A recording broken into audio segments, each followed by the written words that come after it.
Hello बच्चों, स्वागत है आपका हमारे फेवरेट चैनल न्यू लाइट प्रयास में, जहां पर मैं लेकर के आया हूं FST 53 के कुछ क्वेश्चन के सोल्यूशन करेंगे। अब मैं एक माह कहूं तो सभी क्वेश्चन को हम लोग सॉल्व करेंगे, देखते हैं। ठीक है, चलिए पहले क्वेश्चन से हम लोग शुरुआत करेंगे।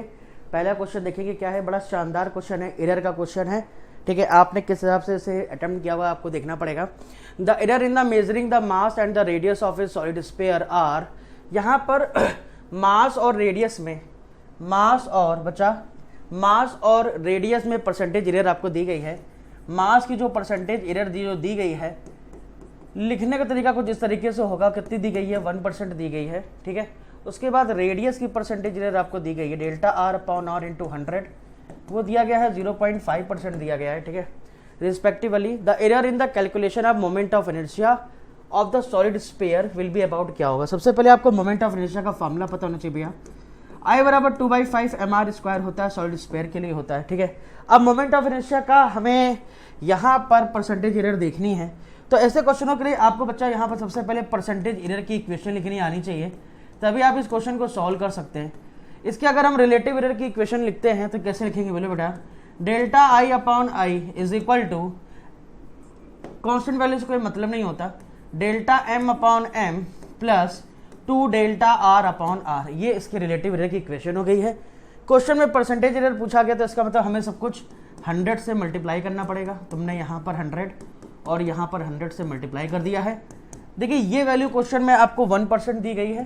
ठीक है, और ये वैल्यू आपको क्वेश्चन में 0.5 दी गई है, तो 1 + 1 कर देंगे, आंसर 2% आ जाएगा। कौन सा पार्ट सही हो जाएगा, 4th part is the right answer of this question. Okay, इसका एक शॉर्टकट ये भी होता है कि अगर हम ये इक्वेशन दी जाए, अब अगर आपने ये पहली बार कर रहे हो तो इस तरीके से करना चाहिए, लेकिन ऐसे क्वेश्चनों में अगर आप प्रो हो गए हैं तो आप ये मान लीजिए जल्दी से कर सकते हैं। जैसे m का परसेंटेज 1 दिया गया है, प्लस करा, पावर आगे लेके आइए, r का परसेंटेज लिख दीजिए 0.5 लिख दीजिए, सॉल्व करेंगे तो आंसर 2% आ जाएगा। ठीक है, तो ये जल्दी से करने के लिए होता है। अगर आपको रीजन जानना है कि ऐसा क्यों होता है तो आप इस इक्वेशन के थ्रू जा सकते हैं। आई होप आपको ये सोल्यूशन समझ में आया होगा। दूसरा क्वेश्चन है, which of the following set have different dimension. यहाँ पर डिफरेंट डायमेंशन किसकी होगी वो सेट हमें बताना है। यहाँ पर ऐसे क्वेश्चनों में एलिमिनेशन करना आपको आना चाहिए बहुत जल्दी, तभी आप क्वेश्चन को जल्दी कर पाएंगे। अदरवाइज आप एक एक करके करते रहेंगे तो बहुत ज़्यादा समय लग जाएगा। ठीक है, जैसे एग्जाम्पल के तौर पर अगर हमें हीट, वर्क डन और एनर्जी की बात करें तो हीट है, वर्क डन, एनर्जी सबकी यूनिट सेम होती है, तो ऑब्वियस सी बात है डायमेंशन सेम होगा, तो ये डिफरेंट डायमेंशन नहीं हो सकती, इसलिए ये ऑप्शन गलत है। प्लैंक कांस्टेंट और एंगुलर मोमेंटम, इसकी डायमेंशन भी सेम होती है, बिल्कुल रटे वाली चीजें हो गई हैं। प्रेशर, यंग मॉडल स्ट्रेस, सबकी डायमेंशन सेम होती है, ये भी ऑप्शन गलत हो गया। तो ये ऑप्शन सही होगा पहला, dipole moment, electric flux and electric field. अब अगर हम एक काम करते हैं, मेरे को ये एक्सप्लेन करना है तो मैं एक एक करके सबकी डायमेंशन निकाल के दिखा देता हूँ। जैसे डायपोल मोमेंट की अगर हम बात करते हैं तो डायपोल मोमेंट को हम लोग पीस दिखाते हैं, फार्मूला होता है Q into dipole length, dipole length इसका फार्मूला होता है। ठीक है, चार्ज की डायमेंशन होती है 80 और लेंथ की होती है L, तो ये डायमेंशन बन गई LAT। ठीक है, दूसरी बात हम बात करेंगे इलेक्ट्रिक फ्लक्स की। फ्लक्स का बेटा फार्मूला होता है B इंटू ए। इलेक्ट्रिक फ्लक्स की बात करें तो E इंटू ए। अब E की डायमेंशन हमें लिखना है और साथ में एक लिखना है। E की अगर आपको नहीं आती है तो फोर्स अपॉन 4 से हम इसकी डायमेंशन लिखा जा सकता है। फोर्स की होती है MLT माइनस का 2, एरिया की होती है बेटा L² होती है, और नीचे चार्ज की हो गई हमारे पास 80। तो अब यहाँ पर ध्यान से देखिए, तो m बराबर m ये हो जाएगा L³ हो जाएगा भैया।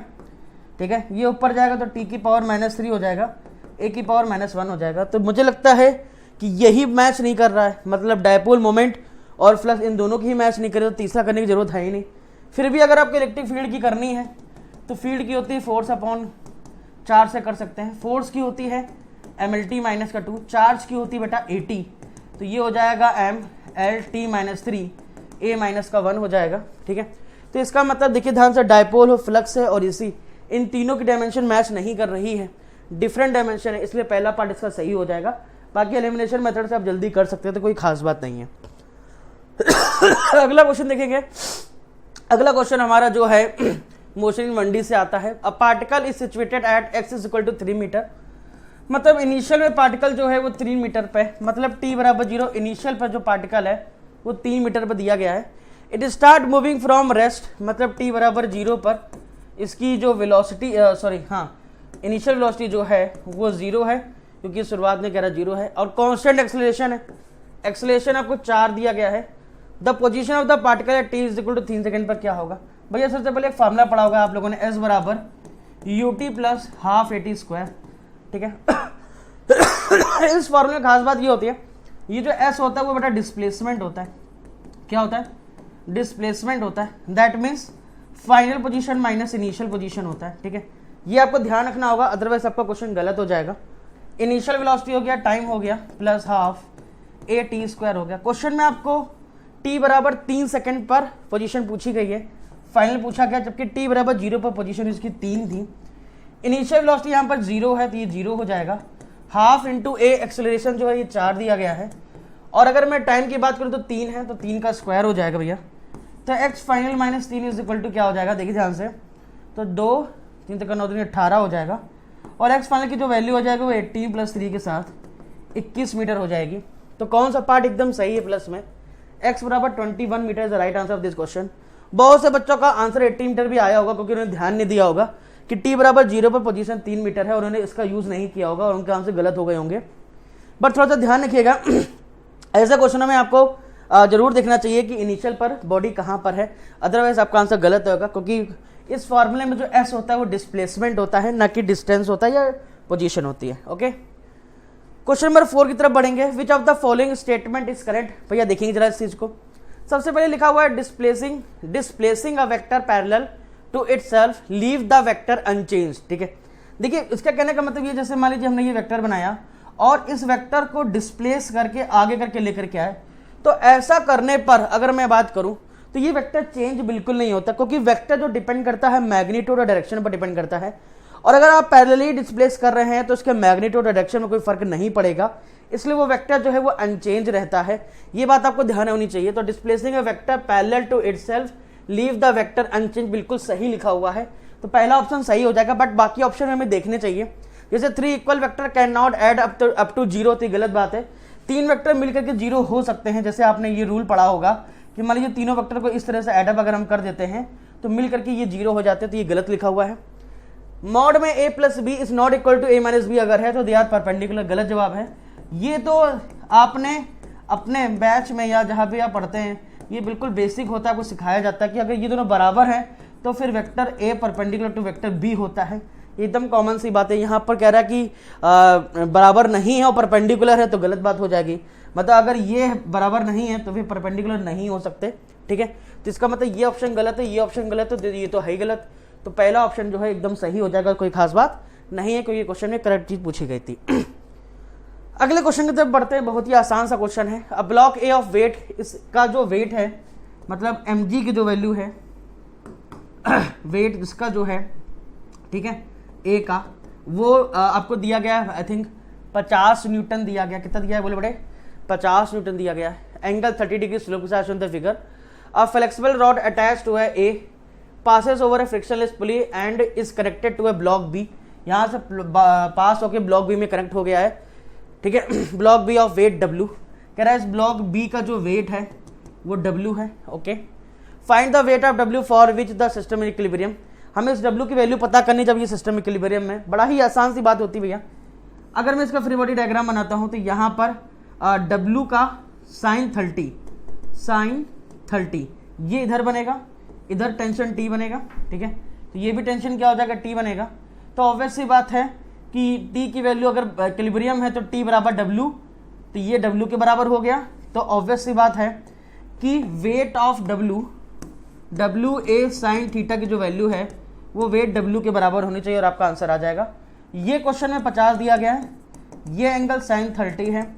साइन 30 की जो वैल्यू होती है 1/2 होती है, और यहाँ से W आप निकालेंगे तो 25 न्यूटन आ जाएगा। कौन सा पार्ट सही हो जाएगा? फर्स्ट पार्ट सही हो जाएगा। अगर आपको ये एंगल निकालने में दिक्कत होती है तो मैं आपको बिल्कुल ऐसे समझा देता हूँ। जैसे मान लीजिए एंगल थीटा है, ये m मास की कोई बॉडी अगर होती है या W वेट की कोई बॉडी है, ठीक है, तो W इसका नीचे यहाँ पर कहीं पर होता है, ठीक है। अब आपको यहाँ पर बेसिकली क्या होता है? कंपोनेंट करने होते हैं। कंपोनेंट करना बेहद आसान होता है। अगर ये थीटा तो ये भी बेसिकली क्या हो जाएगा? थीटा हो जाएगा। यहाँ पर W cos थीटा जाता है और यहाँ पर होता है W sin थीटा होता है, ठीक है। ये बात आपको याद रखनी चाहिए। जो ड्राइविंग वाला फोर्स होता है वो W sin थीटा होता है, और जो नॉर्मल के साथ वाला फोर्स होता है वो W cos थीटा होता है। ये रटा होना चाहिए बार बार, अगर आप पेपर में बनाएंगे तो ऑब्वियस सी बात है कि टाइम आपका वेस्ट होगा, इसलिए मैंने तुरंत बना दिया था WSN30 और उसको बराबर कर दिया W को, सॉल्व करके आंसर निकाल दिया। ओके, अगले क्वेश्चन तरफ बढ़ेंगे। एक फोर्स आपको दिया गया है, act on a particle in Y direction where F is in newton and Y in metre, work done by this force to move the particle from 0 से लेकर के 1 मीटर तक की कितना होगा। ठीक है, वर्क पर एनर्जी का एक बेहतरीन क्वेश्चन है। अगर आपने पढ़ा होगा कि वर्क डन का जो फॉर्मूला होता है वो इंटीग्रेशन F इंटू DV होता है, DY होता है, F इंटू DX होता है जब आप X एक्सिस के लॉन्ग जा रहे होते हैं, लेकिन अगर Y एक्सिस के लॉन्ग जा रहे हैं तो F इंटू DY आपको लिखना पड़ जाएगा। पहली पोजीशन से लेकर आखिरी पोजीशन तक आपको वैल्यू पुट करनी होती है। शुरुआती पोजीशन इसकी 0 है, बाद में इसकी 1 हो गई है। F की जो वैल्यू दी गई है वो 10 + 10Y दी गई है। ठीक है, सिंपल इस इंटीग्रेशन को सॉल्व करना, कुछ खास काम नहीं करना। 10 का जब आप इंटीग्रेशन करेंगे तो वो आ जाएगा 10Y आ जाएगा, और इसका जब आप करेंगे तो 10y² 2 आ जाएगा। लिमिट इसकी जो है वो 0 से लेकर के 1 तक की है। अब आप इसे सॉल्व करेंगे तो ये 10y प्लस का 5y² बनेगा 0 से लेकर 1 तक। 0 रखने का कोई फायदा नहीं, सीधे 1 रखना है, अपर लिमिट रख देंगे यहाँ पर। तो ये 10 × 1 + 5 × 1, मेरे हिसाब से 10 + 5 = 15 is the right answer of this question. तो कौन सा आंसर इसका सही हो जाएगा? 15 joule is the right answer of this question. I hope आप इस बात को समझ पा रहे होंगे। ठीक है, बड़ा ही आसान सा क्वेश्चन था।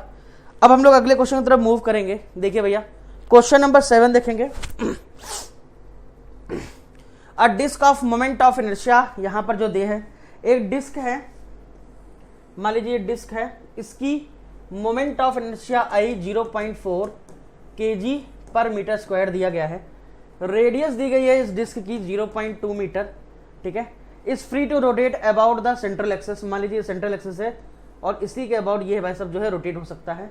मान लीजिए इसके अबाउट हमने इसको फिक्स भी कर दिया है। ठीक है, if a string is wrapped around it, एक स्ट्रिंग लिया और इसको इसी के ऊपर रैप कर दिया ऐसे।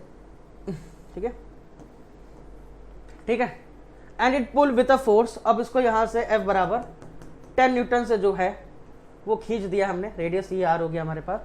Then its angular velocity after 4 second क्या हो जाएगी? 4 सेकंड के बाद एंगुलर वेलोसिटी पूछी गई है। भैया शुरुआत में अगर रुका हुआ है बहुत ध्यान समझे, और थोड़ा सा अगर आप फील करने की कोशिश करेंगे तो ऐसे समझे कि अगर मान लीजिए मैंने इसको ऐसे खींचा तो ये अपने एक्सिस के बाद रोटेट करने लगेगा।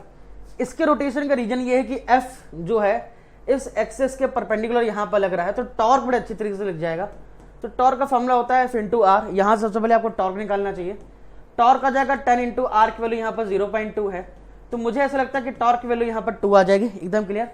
इस टॉर्क की वजह से ये रोटेट हो रहा है, तो हम ये देख सकते हैं कि इस टॉर्क की वजह से जब रोटेट होगा तो इसका एंगुलर एक्सेलरेशन क्या होगा? ये 2 हो गया। मोमेंट ऑफ इनर्शिया 0.4 दिया गया था, अल्फा निकालना है तो 2/0.4 कर देंगे। मुझे ऐसा लगता है अल्फा की वैल्यू यहाँ पर 5 आने वाली है। जैसे ही अल्फा आपका 5 आ जाएगा, ठीक है, अब हमें ये बताना है कि 4 सेकंड के बाद इसकी एंगुलर वेलोसिटी क्या है। तो यार इनिशियल में तो 0 है, 4 सेकंड के बाद पूछी गई है, अल्फा की वैल्यू 5 है, टी की वैल्यू जो है 4 है। ओके, सिंपल सा काइनेमेटिक्स इक्वेशन लगा लेंगे। Omega final equal omega initial plus alpha into T. ये 0 है, अल्फा की वैल्यू 5 है, ये हो गया, टी की वैल्यू 4 हो गई। मेरे हिसाब से 20 आंसर आ जाएगा। किस में आएगा? रेडियन पर सेकंड में आ जाएगा। कौन सा पार्ट एकदम सही हो जाएगा? Third part is the right answer of this question. कुछ खास नहीं था, सिंपल सा एप्लीकेशन पर क्वेश्चन है, एनसीईआरटी में है भी ये। सिंपल से इसको आप खींचेंगे तो ये रोटेट करेगा, किस टॉर्क से? इस टॉर्क से रोटेट करेगा। अगर ये रोटेट करता है तो ऑब्वियस बात है एंगुलर एक्सेलरेशन आ जाएगा। Tau is equal to I alpha भी होता है, और इसके वजह से हम लोग अल्फा निकाल लेंगे। अल्फा के आते हमें ये बात पता चल गई है कि अगर वो 0 से रोटेट होना शुरू होगा तो कितने समय के बाद उसका वेलोसिटी हो जाएगी। तो omega final equal to omega naught plus alpha T लगाया, सॉल्व किया, आंसर आ गया। ठीक है भैया, अगले क्वेश्चन तरफ बढ़ते हैं।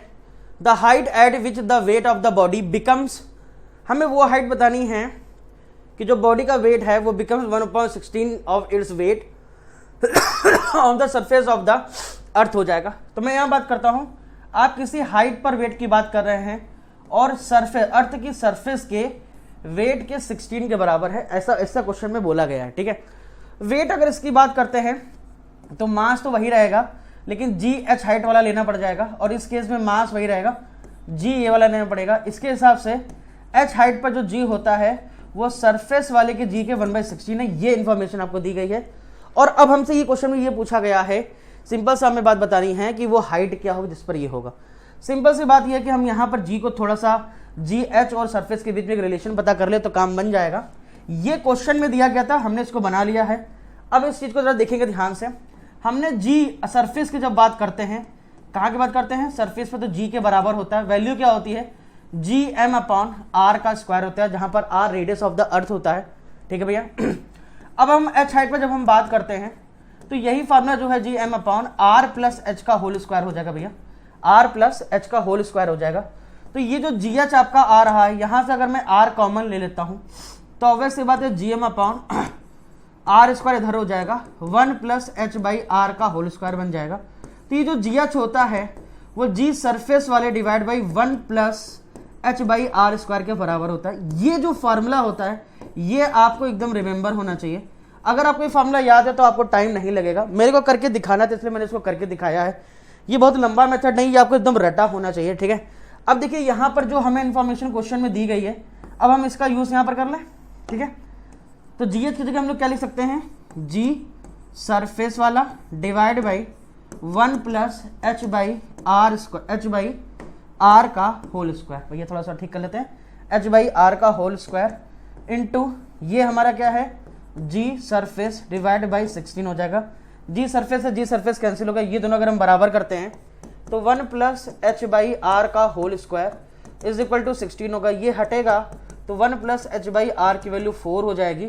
तो एच बाई आर की वैल्यू जो है यहाँ पर 3 हो जाएगी और यहाँ से एच बराबर 3r हो जाएगा। ठीक है, एकदम क्लियर होगी बात। कौन सा पार्ट सही हो जाएगा, third part is the right answer of this question. मैं फिर से कह रहा हूँ, ये एच हाइट पर जो जी की वैल्यू होती है ये एकदम रटा होना चाहिए।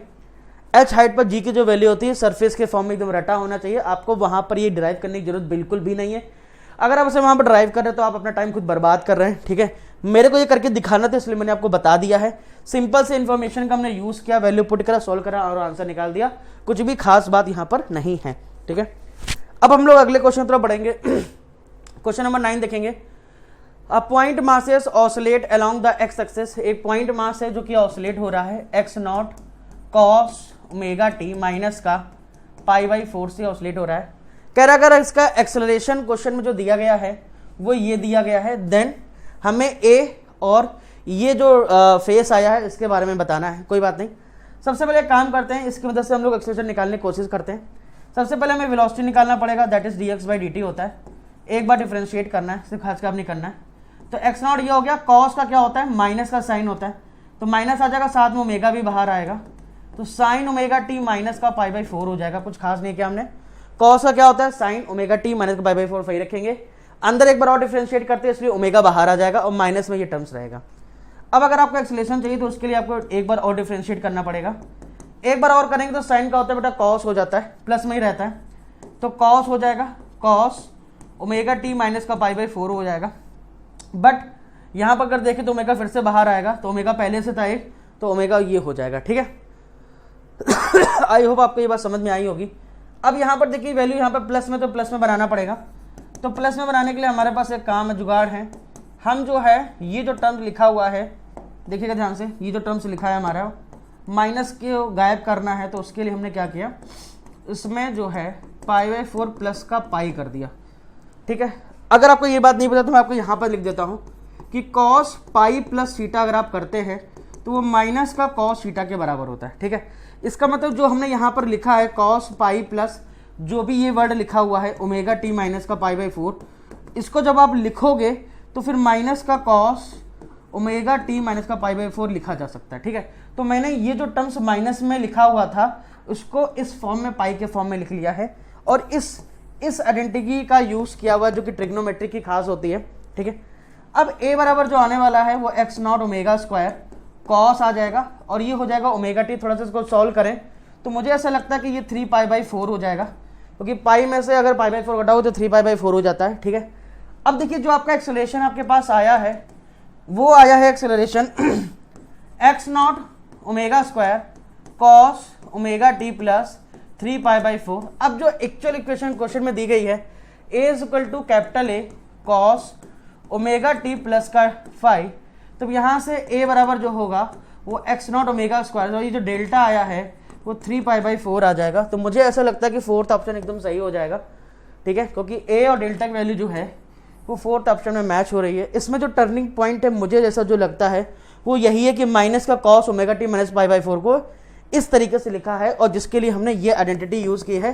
आई होप आपको समझ में आया होगा कि मैंने यहाँ पर क्या जुगाड़ लगाया है। ठीक है, बढ़िया। अगले क्वेश्चन से बढ़ेंगे। A car of mass 500 kg is lifted by a hydraulic jack that consist of 2 piston if the diameter of large and small piston are 2 meter and 20 centimeter respectively then force required to apply the smaller piston is क्या होगा। यहाँ पर एक simple सा fluid का concept लगता है, वो है हमारा पास्कल लॉ, जो कि मैकेनिकल प्रॉपर्टीज ऑफ फ्लूइड में पढ़ाया जाता है। वो ये कहता है कि अगर आपने किसी इस सिस्टम में एक जगह प्रेशर बढ़ाया तो वो प्रेशर जो है वो पूरी जगह बढ़ जाता है। ठीक है, इसका मतलब अगर मान लीजिए यहाँ पर अगर हमने F1 फोर्स लगा करके प्रेशर क्रिएट किया तो जो प्रेशर यहाँ पर होगा वही प्रेशर जो है बेटा वो यहाँ पर आउटपुट में आपको मिलेगा। ठीक, इसके इसी कॉन्सेप्ट पर जो है इस पास्कल लॉ पर ये हाइड्रोलिक लिफ्ट का काम होता है। ये बड़ा ही शानदार है। ये मतलब इसकी वजह से आप ये मान के चलें कि भारी भरकम कार को अगर मैं उठाना है तो इस पास्कल लॉ की मदद से हम उठा सकते हैं। कैसे उठाएंगे बहुत ध्यान समझना। तो मान लीजिए इन्होंने कार जो है यहाँ पर कार रख दी हमने यहाँ पर, ठीक है। ये कार का जो वजन है वो 500 kg है। अब अगर 500 kg के कार को ऊपर उठाना है तो उसके लिए जो फोर्स होगा वो उसके mg के बराबर होगा। दैट मीन्स अगर देखा जाए तो 500 गुणे 10 बोले तो 5000 न्यूटन। मतलब अगर आप इस कार को उठाना चाहते हैं तो यहाँ पर आउटपुट में जो आपको फोर्स चाहिए वो 5000 न्यूटन का चाहिए होगा। ठीक है, उसके लिए क्वेश्चन में बोला गया कि आप इनपुट में कितना फोर्स लगाएंगे आपका काम बन जाएगा। सिंपल सा कॉन्सेप्ट होता है कि F1/A1 is equal to F2/A2 कर दो। क्यों? क्योंकि पास्कल कहता है कि एक तरफ जो भी आपने प्रेशर लगाया आउटपुट में आपको वही प्रेशर मिलेगा, तो प्रेशर को बैलेंस करके हम अपना काम चला सकते हैं यहाँ पर। ठीक है, तो अगर आपको F1 पता करना है तो A1/A2 इंटू F2 करना पड़ेगा और हमारा काम बन जाएगा। लेकिन एरिया के लिए इन्होंने यहाँ पर जो है डायमीटर दी गई है। ठीक है, तो कोई बात नहीं, एरिया को अगर मैं डायमीटर फॉर्म में लिखूँ तो ए जो होता है पाई आर स्क्वायर होता है। ठीक है, और पाई आर स्क्वायर होता है। ठीक है, आर बराबर अगर आप डायमीटर के फॉर्म में से लिखेंगे तो आर जो होता है डायमीटर बाई 2 होता है। ठीक है, तो एरिया जो भी है वो भी directly proportional to D square होता है। इसका मतलब अगर आपको A1/A2 की नौबत आए तो आप D1/D2 का होल स्क्वायर का काम चला सकते हैं यहाँ पर। ठीक है, तो इसकी जगह जो है D1/D2 का होल स्क्वायर इंटू F2 करेंगे, आपका काम बन जाएगा। अब यहाँ पर D1 क्या है? D1 ये स्मॉल वाले की एरिया कितनी है, यहाँ पर डायमीटर यहाँ पर कितनी है 20 सेंटीमीटर है। D1 में 20 सेंटीमीटर 20 इंटू 10 की पावर माइनस का 2 हो जाएगा। D2 की बात करें तो यहाँ पर 2 मीटर है, तो यहाँ पर 2 रख दिया है यहाँ पर, क्योंकि बड़े वाले का एरिया जो डायमीटर जो 2 मीटर है। F2 यहाँ पर कितना है 5000 है। बस आपको इसे सॉल्व करना है, कुछ खास काम नहीं करना है। ये 2 से 2 कैंसिल हो जाएगा, ये 10 बचेगा। यहाँ पर जब 10 बचेगा तो 10 इंटू 10 की पावर माइनस का 2 मतलब 10 की पावर -1 का होल स्क्वायर इंटू 5000 है यहाँ पर। ठीक है, ये हो जाएगा 10 की पावर माइनस का 2, 2 और कम कर देंगे तो बचेगा 50 न्यूटन। तो आई होप अगर आपको ऊपर से कुछ वैल्यू उठानी है तो आप 50 न्यूटन का फोर्स लगाएंगे और ये जो आपकी कार है वो ऊपर उठ जाएगी। ठीक है, कौन सा पार्ट एकदम सही हो जाएगा?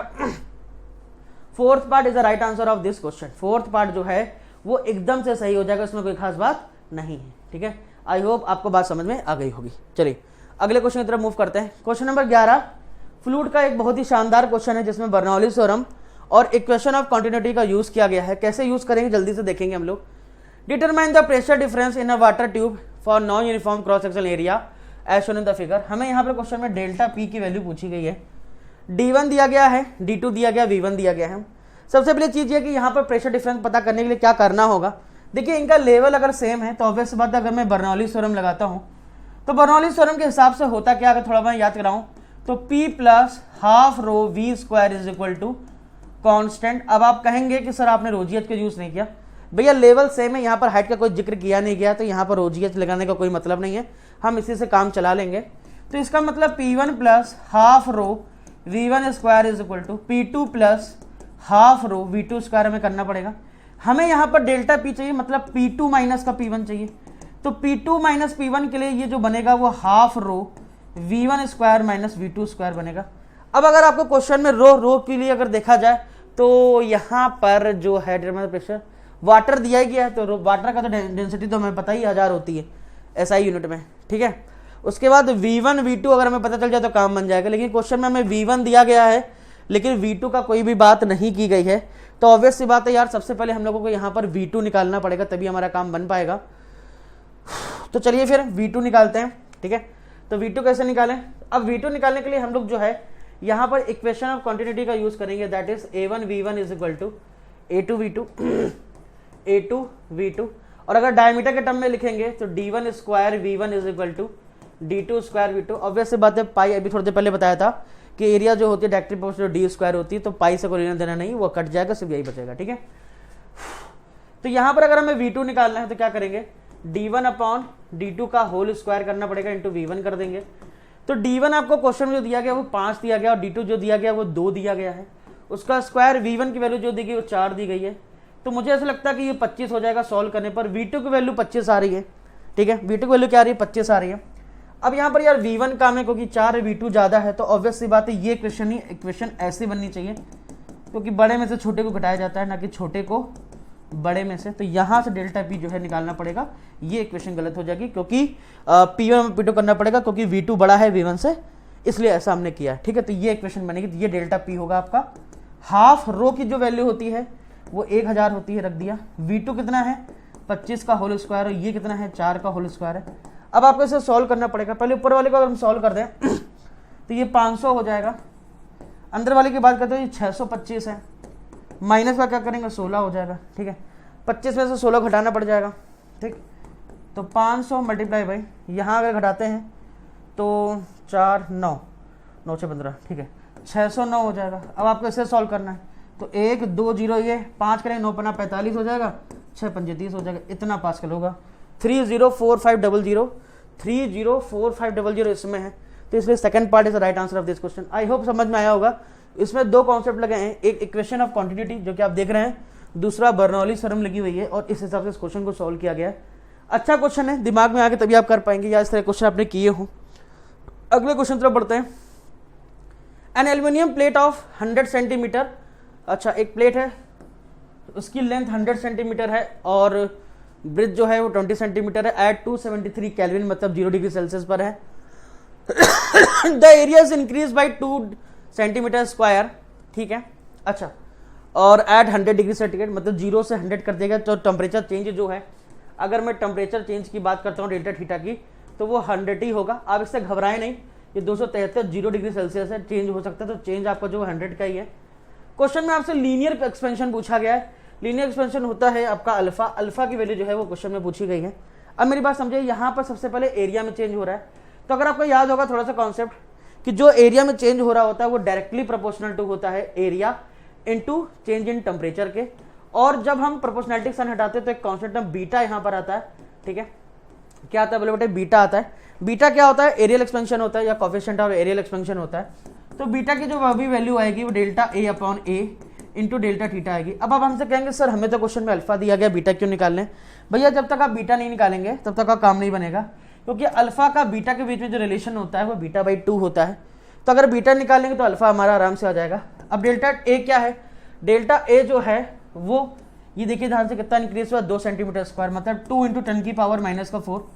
एरिया यहाँ पर अगर देखें ध्यान से तो 100 सेंटीमीटर इंटू 20 सेंटीमीटर मल्टीप्लाई करोगे तो 2000 आएगा, लेकिन सेंटीमीटर का स्क्वायर हो जाएगा तो फिर हमको 10 की पावर -4 करना पड़ेगा।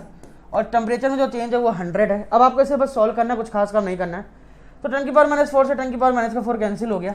मुझे यहाँ साफ दिख रहा है कि 1 2 3 4 5, मतलब 10 की पावर -5 बीटा की वैल्यू आ जाएगी, ठीक है।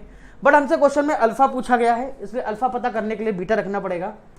10 की पावर -5 अपॉन 1/2 हो जाएगा, मतलब 0.5 इंटू 10 की पावर -5 हो जाएगा, मतलब 5 इंटू 10 की पावर -6 हो जाएगा। कौन सा पार्ट सही है देखिए ध्यान से, तो पहला part is the right answer of this question, इसमें कुछ भी दो राय नहीं है। ओके, अगले क्वेश्चन की तरफ मूव करेंगे। 2 sphere made up of same material have diameter ratio दिया गया है, the ratio of their heat capacity. भैया अगर मैं हीट कैपेसिटी की अगर बात करता हूँ तो हीट कैपेसिटी जो होती है वो m/s होती है, और अगर मटेरियल सेम है तो ऑब्वियस सी बात है जो आपकी हीट कैपेसिटी है, हीट कैपेसिटी अगर मटेरियल सेम है तो वो मास पर डिपेंड करती है, ठीक है। अब कह रहा है कि इनके रेशियो की the ratio of heat capacity बताना है, तो वो हीट कैपेसिटी मास पर डिपेंड करती है क्योंकि ये है, लेकिन यहाँ पर डायमीटर के फॉर्म में दिया गया तो इसका मतलब मास को डायमीटर के फॉर्म में रिलेट करना पड़ेगा। अगर आपको थोड़ा बहुत याद है सेम मटेरियल है तो ऑब्वियस सी बात है डेंसिटी सेम होगी, तो जो मास होगा वो किस पर डिपेंड करेगा, वॉल्यूम पर डिपेंड करेगा, क्योंकि हम लोगों ने पढ़ा है डेंसिटी बराबर क्या होता है मास अपॉन वॉल्यूम। तो मास क्या हो जाएगा डेंसिटी इंटू वॉल्यूम हो जाएगा, ठीक है। अब ध्यान से अगर देखें तो वॉल्यूम जो होता है स्फीयर का 4/3 पाई आर क्यूब होता है, ठीक है। इसका मतलब mass directly proportional to R cube हो जाएगा, और रेडियस डायमीटर के ही प्रोपोर्शनल में होती है, तो directly proportional to D cube भी हम कर सकते हैं। Mass directly proportional to R cube, directly proportional D cube. इसका मतलब ये जो हीट कैपेसिटी है, हीट कैपेसिटी है, इस क्वेश्चन के हिसाब से डायमीटर के क्यूब के बराबर हो जाएगा, ये होना चाहिए। अब सिंपल सी बात है, diameter ratio of the heat capacity पूछी गई है, तो हीट कैपेसिटी का अगर मेरे को रेशियो से बात करें तो S1/S2 निकालना पड़ेगा। कैसे निकालोगे? सिंपल सी बात है, D1/D2 का होल क्यूब कर दोगे, आपका काम बन जाएगा।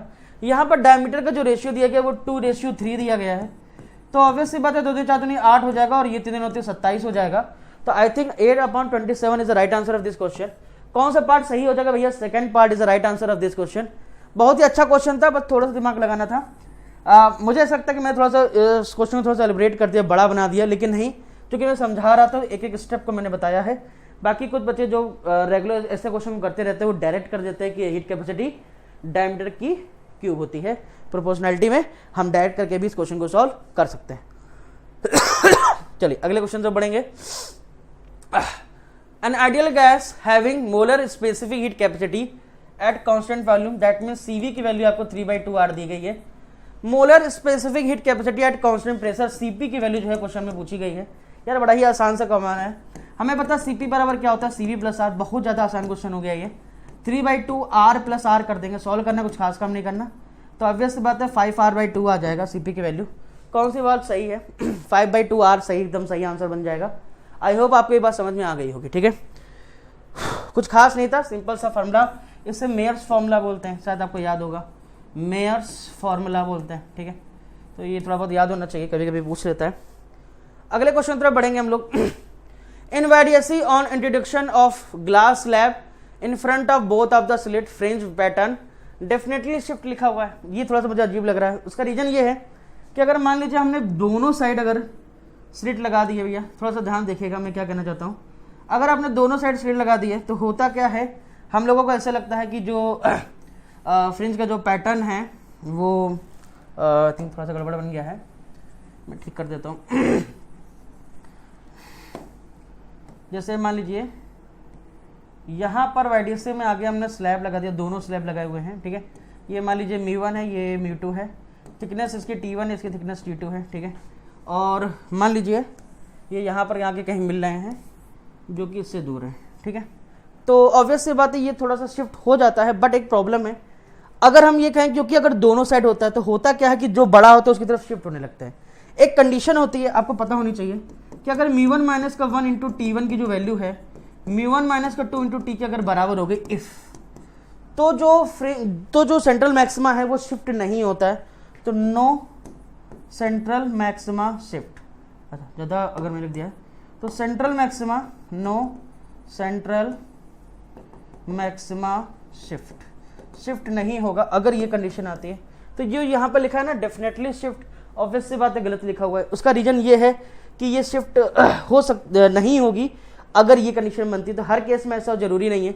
अगर यहाँ पर मे बी शिफ्ट लिखा होता तो शायद मैं इस आंसर को सही कर देता, क्योंकि अगर इस कंडीशन के अलावा कोई और कंडीशन बनती है, मतलब अगर ये वाला टर्म्स बड़ा है ये छोटा है, मतलब अगर ये ग्रेटर हो जाता है तो ये ऊपर शिफ्ट हो जाएगा, और अगर ये बड़ा हो जाता है तो नीचे शिफ्ट हो जाता है, ठीक है। लेकिन बराबर होते तो शिफ्टिंग नहीं होती है। इसका मतलब अगर यहाँ पर मे बी लिखा होता तो शायद सही होता, बट डेफिनेटली की वजह से इसने अपने आप को गलत साबित कर दिया है। Well passing through the slab frequency of wave remains है, बिल्कुल सही बात है। फ्रीक्वेंसी में कोई फर्क नहीं पड़ता, क्योंकि कोई भी लाइट वेव अगर एक मीडियम से दूसरे मीडियम में जाती है तो फ्रीक्वेंसी में कोई बदलाव नहीं होता, सिर्फ वेवलेंथ में बदलाव होता है। इसका मतलब स्टेटमेंट ये सही लिखा है। इसका मतलब ये हो गया स्टेटमेंट फर्स्ट इनकरेक्ट है और सेकंड सही है। ये किस में लिखा देखिए ध्यान से, third part is the right answer of this question. I hope आपको समझ में आया होगा और क्या इसका रीजन रहा था जिसकी वजह से पहला ऑप्शन गलत हुआ है, स्टेटमेंट फर्स्ट गलत हुआ है, ठीक है। अगले क्वेश्चन की तरफ बढ़ेंगे। If tension of the stretch string is increase by 2 times then its fundamental frequency of vibration में क्या हो जाएगा। बड़ा ही आसान क्वेश्चन है यार। फ्रीक्वेंसी जो होती है directly proportional to √T, that is the tension of the होता है। फ्रीक्वेंसी जो है वो √2 टाइम्स ऑफ टेंशन के बराबर होती है, प्रोपोर्शनैलिटी में होती है। तो ऑब्वियस सी बात है कि अगर आप टेंशन को 2 टाइम्स करेंगे तो फ्रीक्वेंसी जो है, मेरे कहने का मतलब यह है कि अगर आपने टेंशन को 2 टाइम्स किया तो ऑब्वियस बात है फ्रीक्वेंसी जो है वो √2 T टाइम्स हो जाएगी। तो कौन सा पार्ट सही हो जाएगा बोलो भैया?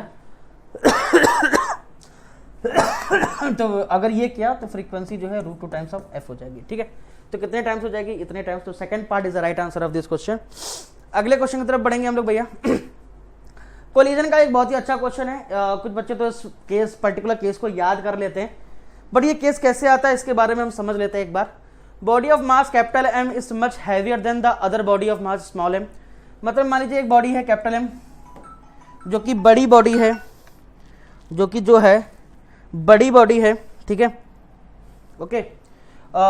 ये कैपिटल एम है, ये बड़ी बॉडी है जो कि वी वेलोसिटी से जा रही है, और एक स्मॉल एम हमने बनाया, ये स्टार्टिंग में रेस्ट पर है, ठीक है भैया। टकराने के बाद पूछ रहा है the heavier body with speed V collides elastically with the lighter body which was at rest initially, ठीक है। The speed of lighter body after the collision क्या हो जाएगा पूछा गया है, ठीक है। तो बिफोर कोलिजन की घटना ये है। आफ्टर कोलिजन की अगर हम बात करते हैं तो इसकी वेलोसिटी और v1 मान लीजिए और इसकी वेलोसिटी मान लीजिए v2 है। अब हम पता करते हैं। पहली बात तो ये कि यहाँ पर इलास्टिक कोलिजन बोला गया है, तो इसकी प्रॉपर्टी का यूज करना पड़ेगा, ठीक है। तो सबसे पहले ये बात हो गई कि इस तरह के क्वेश्चन के लिए आपको करना क्या पड़ेगा। सबसे पहला स्टेप होता है कि आप मोमेंटम को कंजर्व कराएं, इनिशियल बराबर फाइनल वाला करना पड़ेगा। इनिशियल मोमेंटम लगता है capital M into V plus small M into 0 is equal to, final momentum की बात करें कैपिटल एम v1, ठीक है, प्लस स्मॉल एम v2 करेंगे। यहां से अगर ध्यान से देखें तो मैं m अगर कैपिटल एम अगर मैं कॉमन लेता हूं, कहां पर? यहां पर कॉमन ले लिया, तो ये जो इक्वेशन है वो आप ऐसा लिख सकते हैं। अब मैंने ऐसा क्यों किया मैं आपको बताऊं बात। तो v बराबर जो आएगा वो v1 plus m upon capital m into v2 आ जाएगा। अब मैंने ऐसा इसलिए किया क्योंकि क्वेश्चन में ये बोला गया है कि कैपिटल m जो वो हैवियर बॉडी और ये लोअर है। इसका फायदा ये होगा कि ये जो टर्म हो जाएगा वो लगभग 0 हो जाएगा, क्योंकि नीचे जो है स्मॉल m की जो वैल्यू है वो बहुत कम है, और ये कैपिटल m अगर बहुत ज़्यादा होता है तो ऑब्वियस सी बात है इस टर्म को हम 0 कर सकते हैं। तो जो v1 की जो स्पीड है वो v के ही बराबर हो जाएगी। मतलब ये हो गया हैवियर बॉडी की स्पीड में कोई फर्क नहीं पड़ेगा।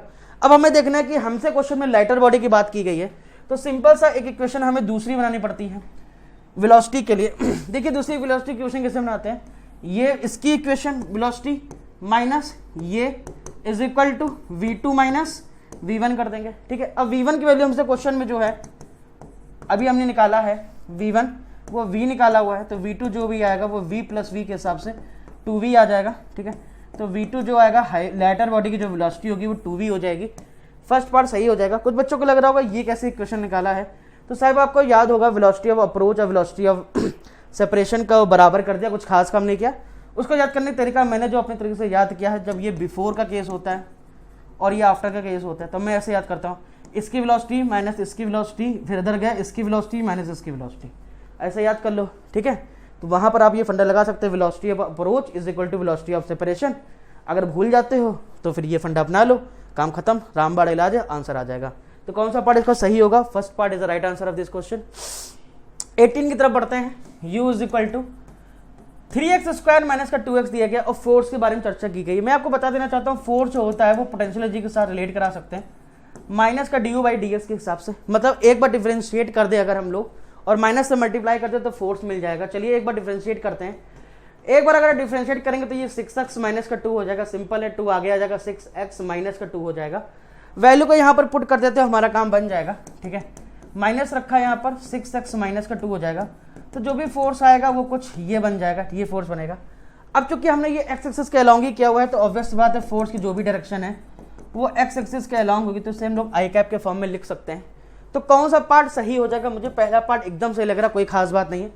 First part is the right answer of this question. चलिए अगले क्वेश्चन की तरफ बढ़ते हैं। Mobility of the charge carrier क्या होता है? मोबिलिटी अगर आपने सुना होगा it is a magnitude of drift velocity upon capital E होता है। अब ये ऑब्वियस बात है मैग्नीट्यूड है तो ऑब्वियस सी बात है म्यू जो भी होगा वो आपकी स्केलर क्वांटिटी होगी और वो डायरेक्शन पर डिपेंड नहीं करेगी। Second part is right answer of this question. नीचे ई से कोई मतलब इसलिए नहीं है क्योंकि वो डिवाइड में है, जो भी देखना होता है वो डायरेक्टली वाला देखा जाता है। अगला क्वेश्चन देखेंगे।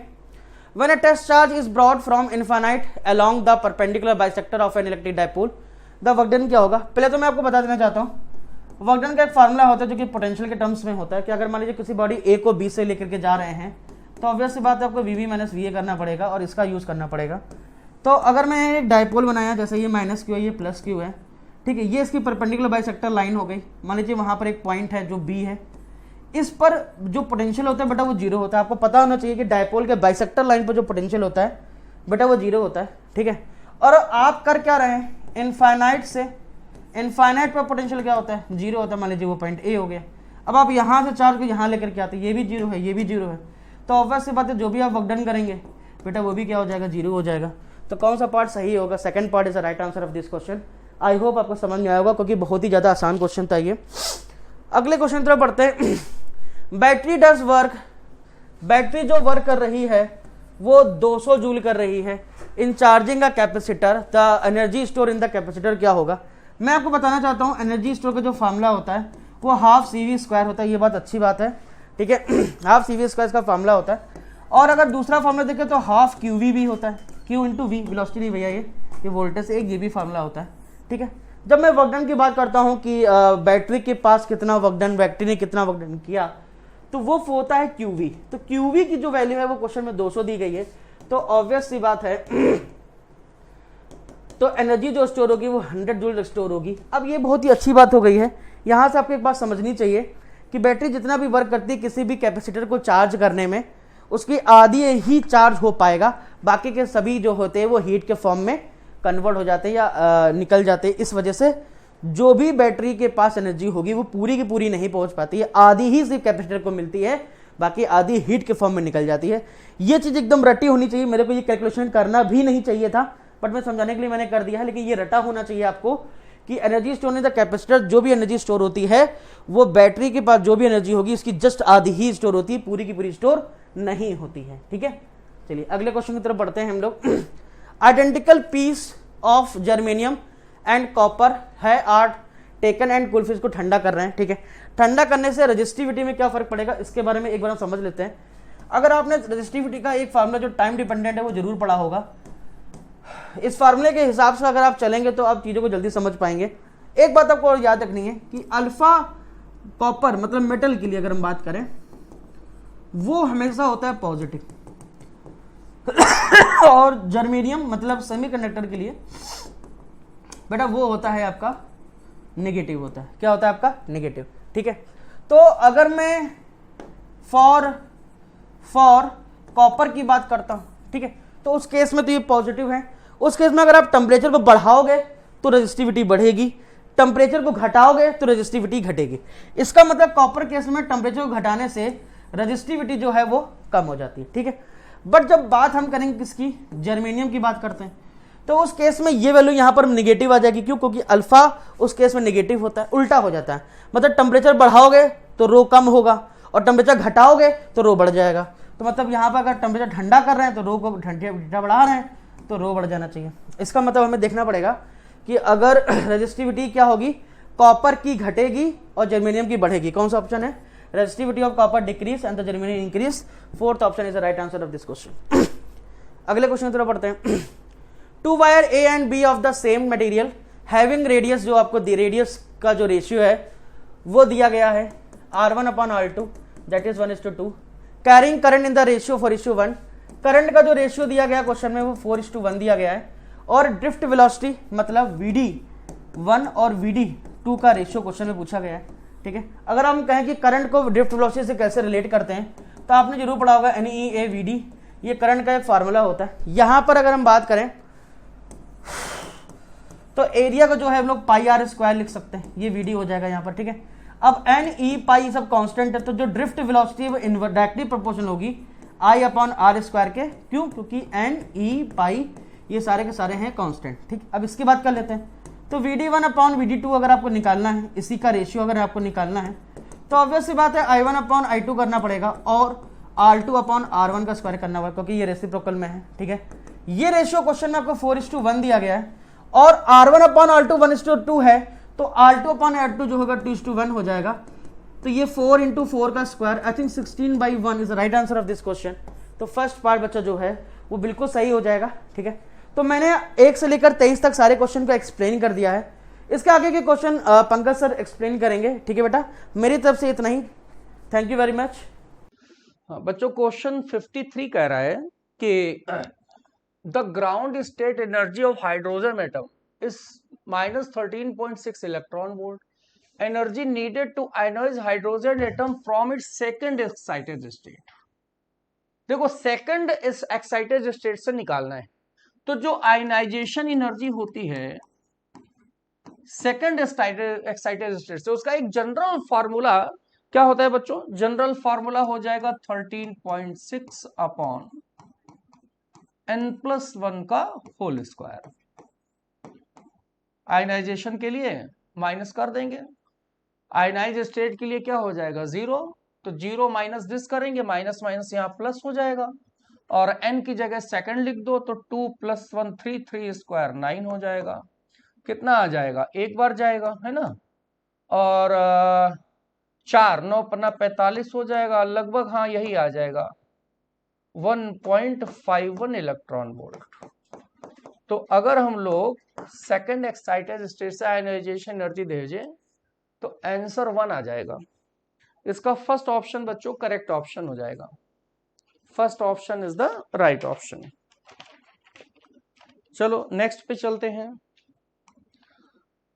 Hot wire ammeter used for measuring, इससे हम लोग एसी और डीसी दोनों का यूज कर लेते हैं, दोनों का मेजरमेंट कर सकते हैं, एसी हो चाहे डीसी हो।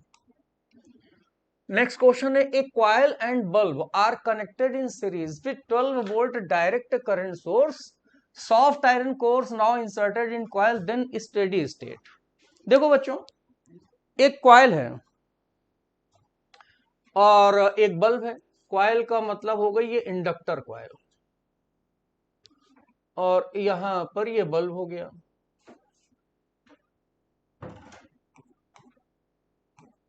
बल्ब इसको, लेकिन यहां सोर्स कौन सा है ये ध्यान देने वाली बात है, डीसी सोर्स है भाई। देखो एक्चुअली में डीसी हो और एसी हो दोनों में आंसर बदल जाते हैं क्योंकि दोनों का फंडा अलग अलग होता है।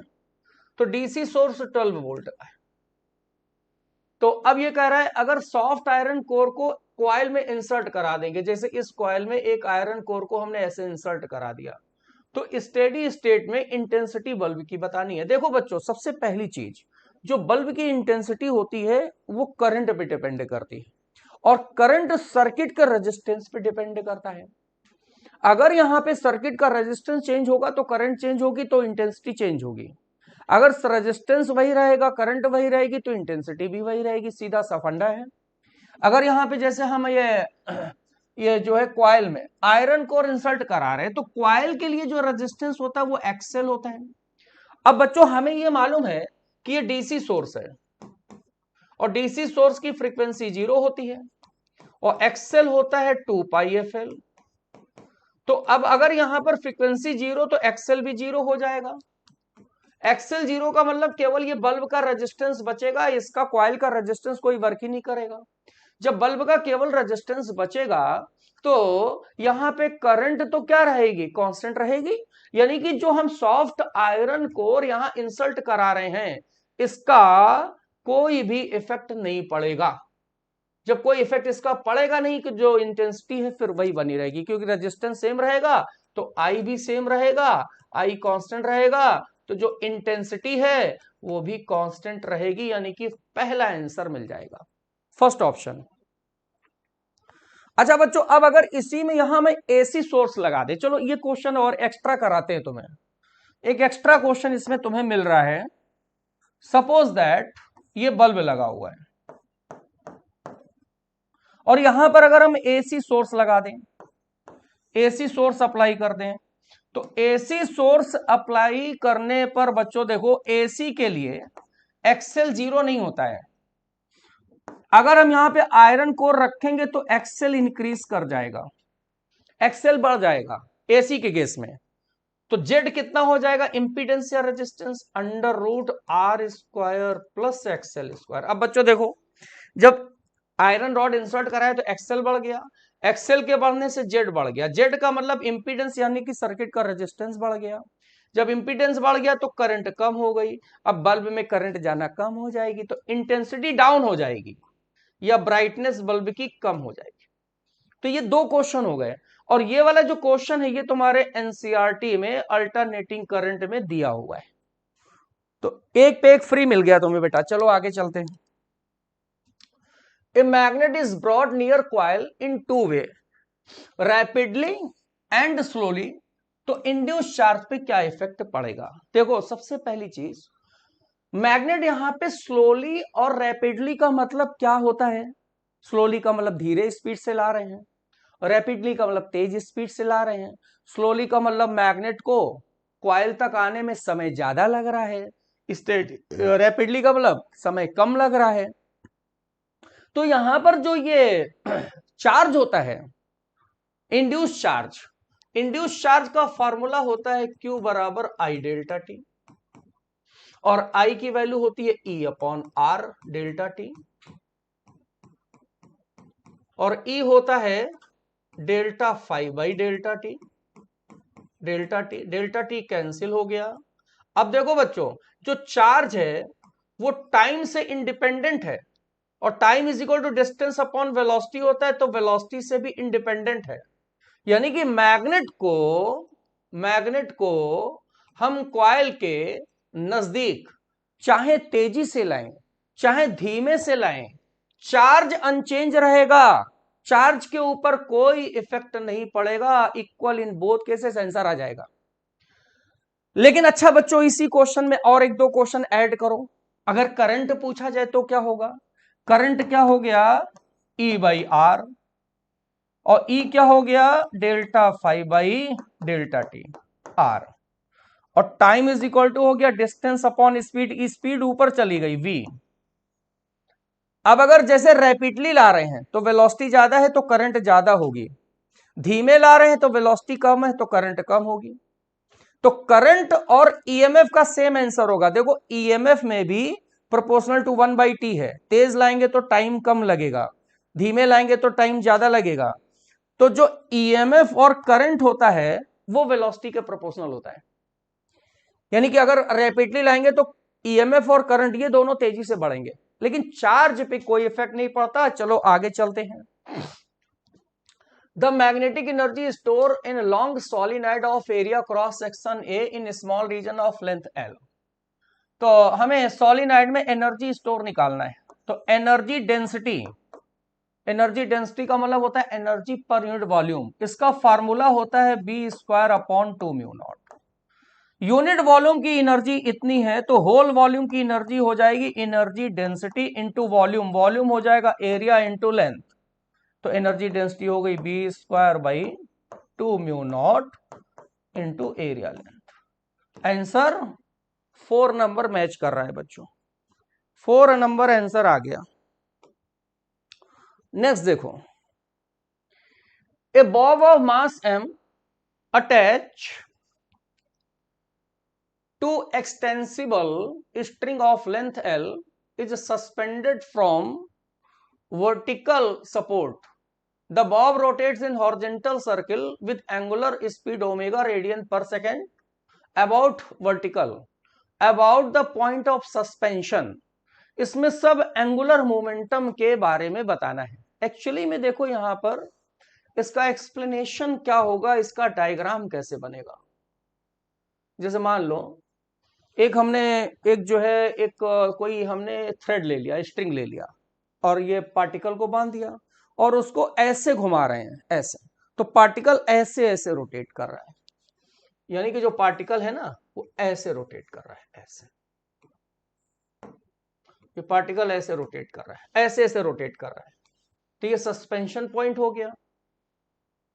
अब इसमें एंगुलर स्पीड क्या है? ओमेगा है, ओमेगा रेडियन पर सेकंड से ऐसे ऐसे ऐसे ऐसे रोटेट कर रहा है। हमें बताना है एंगुलर मोमेंटम। अब देखो सबसे पहली चीज, एंगुलर मोमेंटम बच्चों एक्सियल वेक्टर क्वांटिटी होती है, इसकी जो डायरेक्शन होती है वो हमेशा प्लेन के परपेंडिकुलर होती है। तो इसका एंगुलर मोमेंटम कैसे लेंगे? प्लेन के परपेंडिकुलर होगा, है ना। अब जैसे यहां पर हमें इस पॉइंट के अबाउट एंगुलर मोमेंटम निकालना है, तो इस पॉइंट के अबाउट एंगुलर मोमेंटम यहां पर ये कुछ परपेंडिकुलर डायरेक्शन होगी, इधर कुछ और होगी, वहां जाएगा तो कुछ और होगी, यहां जाएगा तो कुछ और डायरेक्शन होगी। यानी कि एंगुलर मोमेंटम की डायरेक्शन चेंज होगी। लेकिन चूंकि एंगुलर वेलोसिटी ओमेगा कांस्टेंट है तो एमवी कांस्टेंट होगा, डिस्टेंस कांस्टेंट हमेशा बनी रहेगी, तो मैग्नीट्यूड जो होगा वो क्या बना रहेगा? कांस्टेंट बना रहेगा। तो इसमें यह आ जाएगा एंगुलर मोमेंटम डायरेक्शन में तो बदलेगा, लेकिन उसका जो मैग्नीट्यूड होगा वो क्या होगा, वो कांस्टेंट बना रहेगा, क्योंकि वैल्यू सब कुछ सेम है। और इस तरीके से ये जब रोटेट करेगा, ये वाला सस्पेंशन पॉइंट हो गया, अब परपेंडिकुलर एंगुलर इधर जाएगा, फिर इसके इधर जाएगा, तो उस तरीके से डायरेक्शन बदलेगी लेकिन वैल्यू सेम रहेगी। तो इसका आंसर थर्ड हो जाएगा बेटा। चलो आगे चलते हैं। Adjoining logic symbol is equivalent to, यहां पर ये नॉट है, तो इसमें हम लोगों को जो आउटपुट मिलेगा वो आउटपुट क्या मिलेगा, ए बी बार मिलेगा। अब यहां इनपुट इनपुट जाएगा तो ए बी बार का ए बी बार बार हो जाएगा, फिर वही एंड गेट बन जाएगा, A B bar plus A B bar bar bar, तो यहाँ के ए बी मिलेगा कुल मिलाकर के, है ना। ए बी का मतलब ये एंड गेट ही हो जाएगा, एंड गेट आ जाएगा। तो प्लस हटा दो बेटा, ये ए बी आ जाएगा यहाँ पे, है ना, तो एंड गेट आ जाएगा। नेक्स्ट क्या है, magnetic needle lying parallel to magnetic field require W unit of work to turn it through 60 degree, the torque needed to maintain the needle in this position. एक मैग्नेटिक नीडल है, तो वो needle field के parallel है, 60 degree turn करा दें तो W work हो रहा है, तो W इज इक्वल टू हो जाएगा MB 1 माइनस कॉस 60, तो MB cos 60 की वैल्यू 1/2 हो गई, MB/2 आ गया W, या MB की वैल्यू आ गई कितनी, 2W। अब बोला गया कि टॉर्क इसी पोजीशन पे मेंटेन करने के लिए रिक्वायर्ड निकालना है। टॉर्क का फार्मूला होता है MB साइन थीटा, थीटा 60 हो गया, MB की वैल्यू ये रख दो 2W, साइन 60 हो जाएगा √3/2, 2 कैंसिल हो गया, तो टॉर्क आ गया √3W।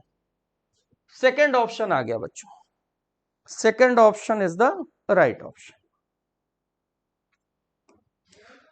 नेक्स्ट देखो बच्चों, सिलेक्ट इनकरेक्ट स्टेटमेंट। इनकरेक्ट इसमें बताना है, in diamagnetic substance net magnetic moment of each atom 0। तो ये तो होता है, सही है भाई, ये तो थ्योरेटिकल क्वेश्चन है, तुम्हें याद होना चाहिए। जो डायमेटिक सब्सटेंस होते हैं वो पेयर्ड उसमें ऑर्बिट में होते हैं, तो उसमें जो ईच एटम का मैग्नेटिक मोमेंट एक दूसरे से कैंसिल होकर के 0 होता है, ये सही है। In paramagnetic substance magnetic moment of not 0, बिल्कुल सही है। जो पैरामेटिक सब्सटेंस होते हैं तो उसमें एटम का मैग्नेटिक मोमेंट निकलता रहता है, तो वो 0 नहीं है। उसके बाद क्या कर रहा है, in ferromagnetic material net magnetic moment of each domain 0। Ferromagnetic होते तो पैरा ही है, इंटेंसिटी लेवल ज्यादा होता है, तो इसमें नॉन जीरो, इसमें डोमेन का कह रहा है 0 हो रहा है, 0 हो ही नहीं सकता है। इसका नॉन जीरो तो इसका भी नॉन जीरो होगा, तो यानी कि ये ऑप्शन गलत है। और जो गलत है सही वही है, क्योंकि क्या बोला गया, इनकरेक्ट बताना है, तो जो गलत है वही सही है, ये सही ऑप्शन बन गया। Ferromagnetic material net magnetic moment of each domain is non zero, ये भी सही है। फेरोमैग्नेटिक मटेरियल तो जो है ना मैग्नेटाइज होते हैं, तो उसमें मैग्नेटिक मोमेंट नॉन जीरो होता है। आगे देखो, क्वेश्चन नंबर 33 है बच्चों। Convex mirror use to form an image of real object the mark the wrong statement. यानी कि कॉन्वेक्स मिरर से रियल ऑब्जेक्ट का अगर हमें इमेज बनाना है तो गलत स्टेटमेंट कौन सा है। ठीक है, तो कॉन्वेक्स मिरर क्या होता है बेटा, देखो कॉन्वेक्स मिरर ये बनाया हमने, ये मान लो ऑब्जेक्ट रखा हुआ है, ये इसका फोकस हो गया, सेंटर हो गया, ठीक है, सेंटर ऑफ कर्वेचर हो गया। तो एक रे अगर ऐसे जाएगी पैरेलल तो वो फोकस से जाएगी, और जो दूसरी रे होगी वो किधर जाएगी, सेंटर से जाएगी ऐसे, तो इसका इमेज ये बनेगा। अब ये तो वर्चुअल इमेज हुआ और इरेक्ट भी हुआ, यानी कि जो कॉन्वेक्स मिरर है उससे जो इमेज बनता है वो रियल नहीं बनेगा।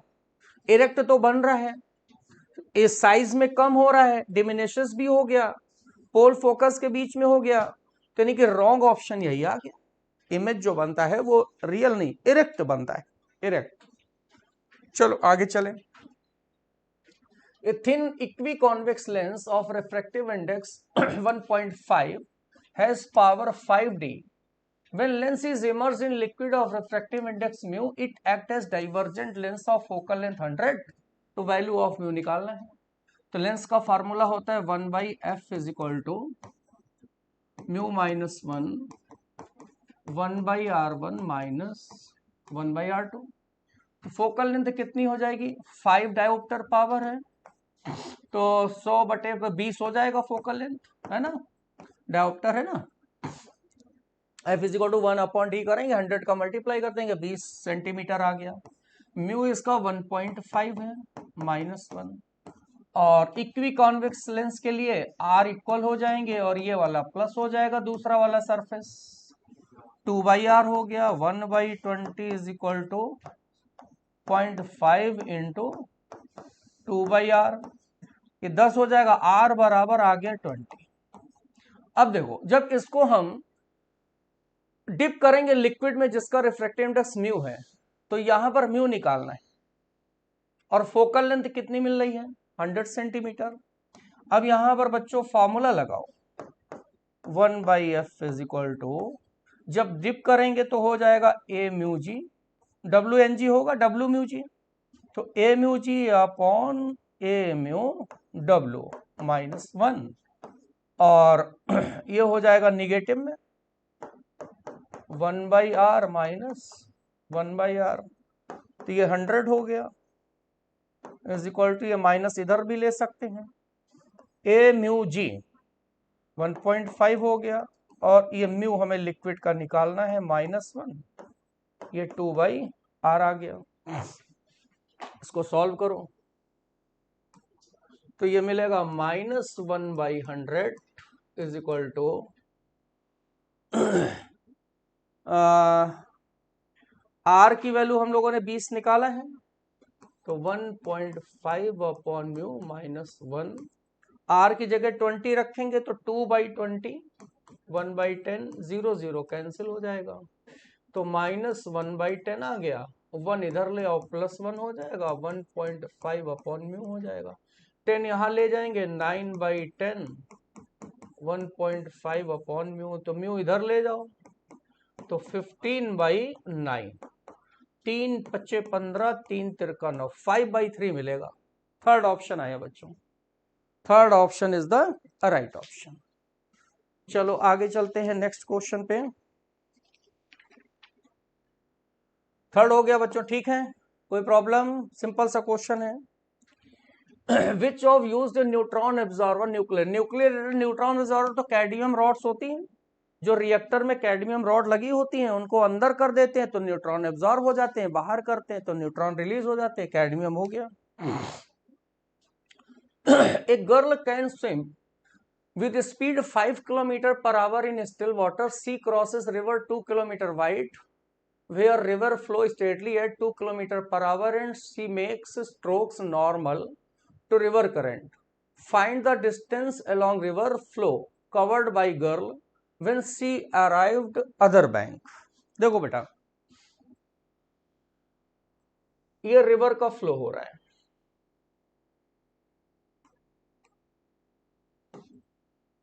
ये रिवर का फ्लो हो रहा है, इधर का रिवर का फ्लो हो रहा है। अब क्या कह रहा है, स्टिल वाटर में इसकी स्पीड हो गई 5, और वाइड रिवर जो चौड़ाई है, विड्थ है W, वो 2 किलोमीटर है, रिवर की वेलोसिटी 2 km/h है। She makes strokes normal to river current. देखो बेटा इस पे ध्यान देना है, यानी कि जो लड़की है, गर्ल है, वो रिवर के फ्लो होने के नॉर्मल डायरेक्शन में स्ट्रोक मार रही है, यानी कि नॉर्मल डायरेक्शन में तैर रही है। तो ये जब नॉर्मल डायरेक्शन में तैरेगी इधर, तो पहुंचेगी बच्चों इधर, ये शॉर्टेस्ट टाइम वाला केस होता है। जब वो इधर स्ट्रोक मारेगी तो रिवर इधर धक्का मार रही है ना, तो रिवर इसको ऐसे धक्का मार मार करके यहां पहुंचा देगी। तो इसकी स्टिल वाटर में मैन या गर्ल कुछ भी मान लो, इसकी वेलोसिटी 5 किलोमीटर पर आवर हो गया। रिवर की वेलोसिटी इधर V R 2 kilometre per hour हो गया। अब यहां पे पूछा रहा है find distance along river flow covered by girl, यानी कि जो गर्ल यहां से तैर रही है यहां पहुंच रही है, तो ये वाली जो डिस्टेंस है, ये डिस्टेंस हमें निकालना है। ये डिस्टेंस निकालना है। ये डिस्टेंस कैसे निकालेंगे, हमें टाइम मालूम हो जाए। टाइम कैसे निकालेंगे, टाइम इज इक्वल टू लगाओ width distance upon speed. Width 2 kilometre है और इस डायरेक्शन में स्पीड 5 है, 2/5 आवर्स आ गया। ठीक है, 2/5 आवर्स ये स्पीड आ गई। अब इस टाइम में ये गर्ल यहां पहुंची, तो अब ये डिस्टेंस निकाल लो। ये डिस्टेंस हॉरिजॉन्टल डायरेक्शन में है, तो इसी डायरेक्शन में वेलोसिटी लेना है वीआर और इनटू टाइम यही रहेगा। वीआर हो गया 2, टाइम हो गया 2/5। ये किलोमीटर में आया। किलोमीटर में तो आंसर आ नहीं रहा है, तो मीटर में चेक कर लेते हैं। 100 का मल्टीप्लाई कर दो, 2 × 2/5 इंटू 100 का नहीं, 1 किलोमीटर में 1000 मीटर होते, तो 1000 का मल्टीप्लाई करो। ये हो जाएगा 5 2 10, 2 दूनी 4 दूनी 8, 800 मीटर आया। मीटर में आंसर आ गया। थर्ड ऑप्शन मैच कर गया बच्चों। Third option is the right option. Next, A block of mass m is placed on surface with vertical section given by y is equal to x square by 3. Here x and y are in SI unit. If coefficient of friction mu is equal to 0.5, then maximum height above ground at which the block can be placed without slipping. देखो भैया,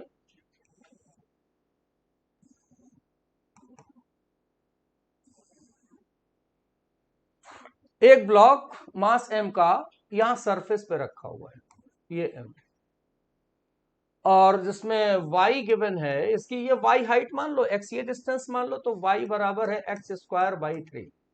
तो ये theta हो गया। अगर हम ये y मान लें या ये y मान लें, कहीं से हाइट x मान लो, ये x मान लो, तो इसका स्लोप हो जाएगा tan थीटा, और tan थीटा होता है dy/dx।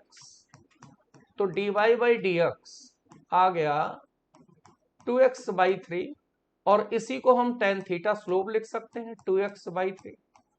अब देखो बच्चों, एक्चुअली में ये ब्लॉक यहां रेस्ट में है, तो हम लोगों को ये मालूम है जब ब्लॉक रेस्ट में होता है, when block in rest, when block is in rest, ये हमें मालूम है, ये होता है, तो म्यू बराबर होता है tan थीटा, यानी कि tan थीटा की जगह हम म्यू लिख सकते हैं। तो म्यू की वैल्यू 0.5 गिवन है, 2x/3, तो x बराबर हो जाएगा 0.5 × 3/2, 0.5 को 1/2 यानी कि 3/4 हो गया। तो ये x आ गई डिस्टेंस। अब ये हाइट y निकालनी है, इसको मत मानो, यहाँ पे y हाइट निकालनी है, तो इसमें वैल्यू पुटअप कर दो बच्चों, तो हाइट y निकल आएगी। तो y निकलेगा y is equal to x², x की वैल्यू रखो 3/4 का होल स्क्वायर बाई 3, 9/16, 1/3, 3 त्रिकन और 3/16 है। कोई ऑप्शन है? इतना मीटर हाइट आ गई। फोर्थ ऑप्शन मैच कर रहा है बच्चों, fourth option is the right option. चलो आगे चलते हैं। नेक्स्ट क्वेश्चन है, two particle equal masses have velocities, v1 है 4 i cap metre per second, v2 4 j cap metre per second.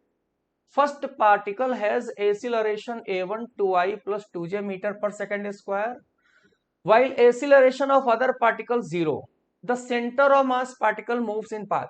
Centre of mass निकालना है बच्चों। सबसे पहला काम क्या करो, देखो इसका फंडामेंटल क्या होता है। सबसे पहले VCM और ACM निकालो। अगर दोनों सेम डायरेक्शन में आ गए तो स्ट्रेट लाइन मिलेगा, नहीं तो फिर उसको सॉल्व करना पड़ेगा। तो VCM निकालो। VCM फार्मूला होता है M1V1 plus M2V2 upon M1 plus M2। तो VCM हो गया M1 मास, इक्वल मास है M मान, V1 ये हो गया 4I कैप, M2 भी M, 4J cap, M1 plus M2 2M, M cancel हो गया, ये आया 2I प्लस J, ये VCM आ गया। अब ACM निकालो जरा, तो फार्मूला यही लगाओ, M1A1 plus M2A2 upon M1 plus M2।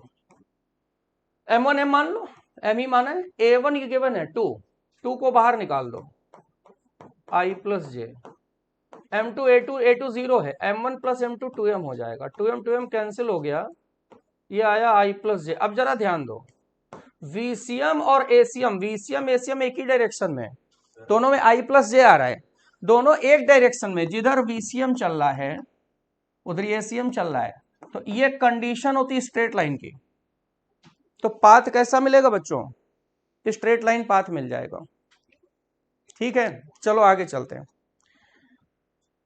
Wave equation given by 4 sin pi x by 9 minus t by 5 plus 1 by 6 where x in centimetre t in second. Wave number निकालना है, तो wave number क्या होता है 1 by lambda, तो lambda निकाल लो, उल्टा कर दो, आंसर आ गया। अब इसमें कंपेयर करो तो sin pi x, x का कोफिशिएंट ही तो लैम्डा होता है, तो लैम्डा हो जाएगा पाई बाई kx होता है, k होगा लैम्डा नहीं, तो sine K omega y is equal to, हम लोग फॉर्मूला क्या लिख सकते हैं, a sine omega t minus K X, तो x का जो कोफिशिएंट होता है वो k होता है, प्रोपागेशन कांस्टेंट, तो x का कोफिशिएंट यहां देखो पाई बाई 9 आएगा, तो ये k हो गया, के एक्स माइनस ओमेगा टी नहीं लिखते हैं, तो के एक्स का मतलब जो x का कोफिशिएंट है वो k हो जाएगा पाई अपॉन 9, और k होता है 2 pi by lambda pi by 9, pi cancel हो गया है ना, तो कितना आ गया 1 बाई लैम्डा, 2 इधर ले जाओ, 1 बाई 18 पर सेंटीमीटर आ गया, सेकंड ऑप्शन हो गया बेटा। Wave number reciprocal to wavelength, ठीक, 1 बाई 18। चलो आगे चलते हैं। A tuning fork P sounded with another tuning fork Q of frequency 500 Hz and 4 beats per second observed. Now P slightly loaded and 100% increased beat frequency the original frequency। देखो बहुत simple सा question, original frequency P की हमें निकालनी है, क्योंकि इतनी है, तो P की फ्रीक्वेंसी क्या हो जाएगा 500 plus minus number of beat, यानी कि 496 हो जाएगा या 504। अब देखो हमें मालूम है अगर हम लोड करने के बाद फ्रीक्वेंसी बढ़ जाए तो यानी कि ओरिजिनल फ्रीक्वेंसी क्या होगी, उसकी जो ओरिजिनल फ्रीक्वेंसी होगी वो 500 से कम वाली होगी, कम वाली का मतलब 496 हो गया, ये फंडा ही होता है। अगर हम लोग लोड कर दें, फ्रीक्वेंसी बढ़ जाए तो कम वाला, फ्रीक्वेंसी बढ़ जाए तो ज्यादा वाला, यहाँ पे फ्रीक्वेंसी बढ़ रही है तो 496 हो जाएगी। नेक्स्ट देखो भाई, एसर्शन रीजन का है question, when we change the unit of measurement of quantity its numerical value change। तो सही लग रहा है भाई, अगर हम लोग यूनिट चेंज कर दे तो न्यूमेरिकल वैल्यू चेंज, तो ट्रू हो जाएगा, सही है। Smaller unit measurement smaller numerical value, ये गलत है। क्यों गलत है, देखो अगर वैल्यू जैसे 1 मीटर इज इक्वल टू होते हैं 100 सेंटीमीटर, अब यूनिट अगर बड़ा है तो वैल्यू कम होगी, यूनिट छोटा है, छोटा यूनिट सेंटीमीटर, तो वैल्यू ज्यादा होगी। इसमें क्या लिखा है smaller unit smaller numerical value ना, स्मॉलर यूनिट अगर होगा तो लार्ज न्यूमेरिकल वैल्यू होगी, तो ये फॉल्स होगा। ठीक है, और अगर हम यूनिट चेंज कर रहे हैं तो वैल्यू तो चेंज होगी, यानी कि इसका कौन सा सही हो गया, थर्ड, असर्शन ट्रू और रीजन फॉल्स। ठीक, चलो आगे। आगे देखो क्या कह रहा, figure shows temperature variation when heat added continuously to a specimen of ice 10 gram at minus 40 degree Celsius at constant rate, specific heat of ice given है 0.53 और latent heat इतनी है और वाटर की इतनी है। तो Q1 Q2 Q3 4 Q4 निकालना है। Q1 कितना है, Q1 यहां से यहां तक वैल्यू है, तो Q1 यहां पर नहीं, Q1 यहां से यहां तक वैल्यू है, यहां तो टेम्परेचर चेंज हो रहा है, -40 से 0 हो रहा है, तो ms डेल्टा टी लगाओ। m कितना हो गया? 10 gram. Ice specific heat 0.53, change in temperature 40, तो कितना मिला? 4 तिया 12, 4 पंचे 20 और 21, 212 कैलोरी।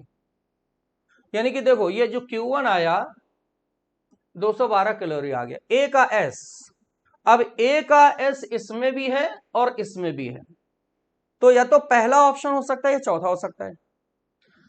Q2 निकालेंगे, Q2 कांस्टेंट टेम्परेचर है, तो Q2 निकालो, तो Q2 बराबर हो जाएगा ml, m हो गया 10, और लेटेंट हीट यहां पे 0 आइस की लेंगे 80, कितना हो जाएगा? 800, तो यानी कि Q2 P के बराबर हो जाएगा। Q2 P है, मतलब B का वैल्यू जो B ऑप्शन है वो P मैच कर रहा है, BP BP, यानी कि इसमें भी अभी दोनों, यानी कि हमें अभी Q3 भी निकालना पड़ेगा। चलो Q3 ये आया, Q3 यहां से यहां तक जा रहा है, तो इसमें भी चेंज इन टेम्परेचर होता है, तो ms डेल्टा टी लगाओ, तो मास 10 हो गया, स्पेसिफिक हीट यहां पर वाटर बन जाएगा, ठीक है, स्पेसिफिक वाटर की 1 हो जाएगी, और डेल्टा टी यहां से यहां तक 100 हो गया, तो ये 1000 आ गया, तो यानी कि Q3 1000 आएगा। Q3 मतलब C का 1000, 1000 मतलब ये Q मैच कर रहा है, C वाला Q हो गया, यानी कि हमें सब निकालना पड़ेगा, Q4 भी निकालना पड़ेगा। देखो A का S, B का P, C का Q सब कुछ है, यानी कि हमें ये भी पूरा कैलकुलेट करना पड़ेगा। चलो Q4 निकालो, Q4 यहां से यहां तक टेम्परेचर चेंज नहीं हो रहा, तो ml लगाओ 10, यहां पे पानी है, लेटेंट हीट ऑफ वाटर 540 रख दो, कितना आ गया? 5400, ठीक है, 540, 5400 मतलब Q4 ये आ गया, आर ऑप्शन आ गया, यानी कि ये फोर्थ ऑप्शन देखो मैच कर गया, सारे ऑप्शन मैच कर गए, फोर्थ हो गया, फोर्थ आंसर आएगा बच्चों इसका। Next, match list 1 with list 2, तो अल्ट्रा वायलेट रेज, अब इनका हमें यूज देखना है, कहां पर किसका यूज होता है बच्चों। अल्ट्रा वायलेट यूवी रेज, तुमने सुना होगा आजकल जो वाटर प्यूरिफायर हो रहा है उसमें यूवी का यूज होता है ना, आरओ वगैरह नहीं होते हैं, तो इसका यूज होता है। एक्स रेज का यूज होता है मेडिसिन में, जानते ही हो, एक्सरे करवा लाओ, है ना, तो मेडिसिन में यूज हो गया। ए का सेकंड और बी का फर्स्ट, ए का सेकंड ये है, बी का फर्स्ट, ये दोनों अभी मैच कर रहे हैं। रेडियो वेव जो होता है कम्युनिकेशन में यूज होता है, तो सी का थर्ड हो गया, सी का थर्ड हो गया, ये आंसर सेकंड आ गया बच्चों। इंफ्रारेड वेव जो होती है इंप्रूविंग विजिबिलिटी, फॉगी डेज होता है इंफ्रारेड, सेकंड आंसर आ गया बच्चों, 43 का सेकंड।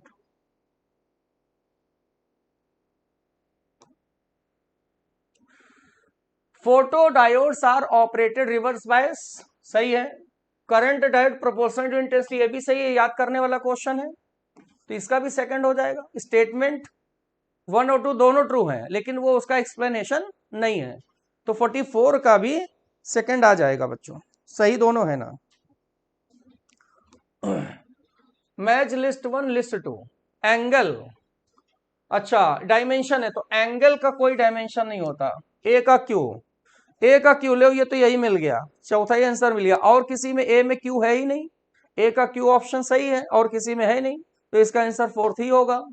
पावर का पी हो जाएगा, कोई प्रॉब्लम नहीं। वर्क ml2t -2, फोर्स mlt -2 हो जाएगा, तो इसका फोर्थ आंसर आ गया बच्चों।